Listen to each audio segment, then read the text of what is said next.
श्री सत्यनारायण भगवान की कथा और व्रत की महिमा। सत्य को नारायण के रूप में पूजना ही सत्यनारायण की पूजा है। इसका दूसरा अर्थ यह है कि संसार में एकमात्र नारायण ही सत्य है, बाकी सब माया है। सत्य में ही सारा जगत समाया हुआ है। सत्य के सहारे ही शेष भगवान पृथ्वी को धारण करते हैं। सत्य को नारायण के रूप में पूजना ही सत्यनारायण की पूजा है। श्री सत्यनारायण व्रत का वर्णन देवर्षि नारद जी के पूछने पर स्वयं भगवान विष्णु ने अपने मुख से किया है। श्री सत्यनारायण व्रत की कथा इस प्रकार है।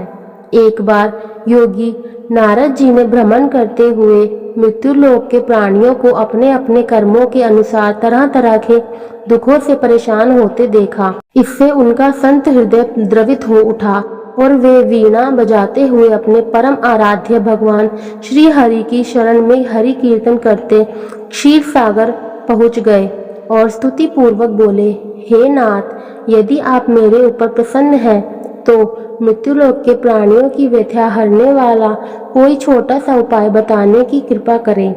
तब भगवान ने कहा, हे वत्स, तुमने विश्व कल्याण की भावना से बहुत सुंदर प्रश्न किया है, अतः तुम्हें साधुवाद है। आज मैं तुम्हें ऐसा व्रत बताता हूँ जो स्वर्ग में भी दुर्लभ है और महान पुण्यदायक है तथा मोह के बंधन को काट देने वाला है, और वह है श्री सत्यनारायण व्रत। इसे विधि विधान से करने पर मनुष्य सांसारिक सुखों को भोग कर परलोक में मोक्ष प्राप्त कर लेता है। इसके बाद काशीपुर नगर के एक निर्धन ब्राह्मण को भिक्षावृत्ति करते देख भगवान विष्णु स्वयं ही एक बूढ़े ब्राह्मण के रूप में उस निर्धन ब्राह्मण के पास जाकर कहते हैं, हे विप्र, श्री सत्यनारायण भगवान मनोवांछित फल देने वाले हैं। तुम उनके व्रत पूजन करो, जिससे करने से मनुष्य सब प्रकार के दुखों से मुक्त हो जाता है। इस व्रत में उपवास का भी अपना महत्व है, किंतु उपवास से मात्र भोजन न लेना ही नहीं समझना चाहिए। उपवास के समय हृदय में यह धारणा होनी चाहिए कि आज श्री सत्यनारायण भगवान हमारे पास ही विराजमान है, अतः अंदर व बाहर शुचिता बनाए रखनी चाहिए और श्रद्धा विश्वास पूर्वक भगवान का पूजन कर उनकी मंगलमयी कथा का श्रवण करना चाहिए। सायंकाल में यह व्रत पूजन अधिक प्रशस्त माना जाता है।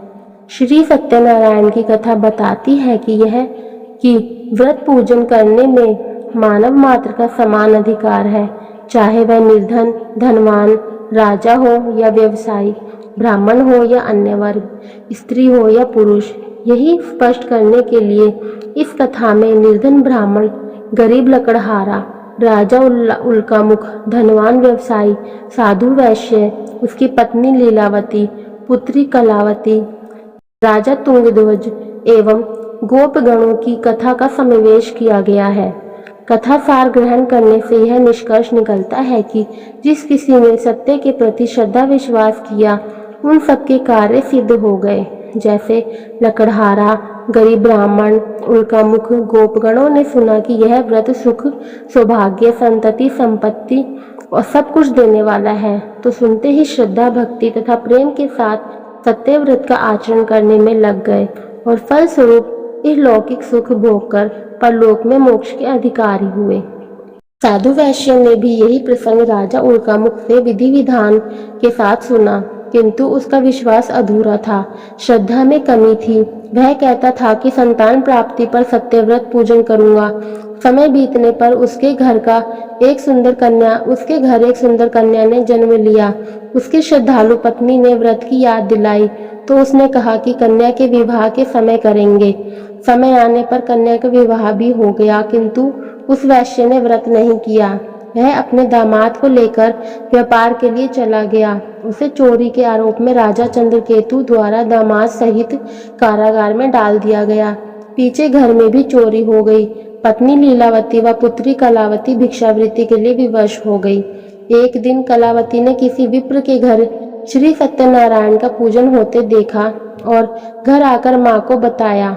तब माँ ने अगले दिन श्रद्धा से व्रत पूजन कर भगवान से पति और दामाद के शीघ्र वापस आने का वरदान मांगा।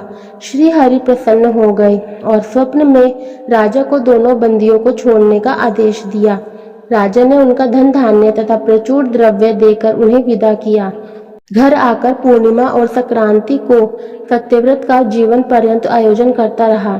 फलतः सांसारिक सुख भोगकर उसे मोक्ष की प्राप्ति हुई। सत्यनारायण व्रत की कथा समाप्त हुई। आपको हमारी वीडियो अच्छी लगी तो कृपया लाइक, शेयर एंड कमेंट जरूर कीजिएगा। अगर आप हमारे चैनल पर नए हैं तो चैनल को सब्सक्राइब करना ना भूलें तथा बेल आइकन जरूर दबाएं। सभी को राधे राधे।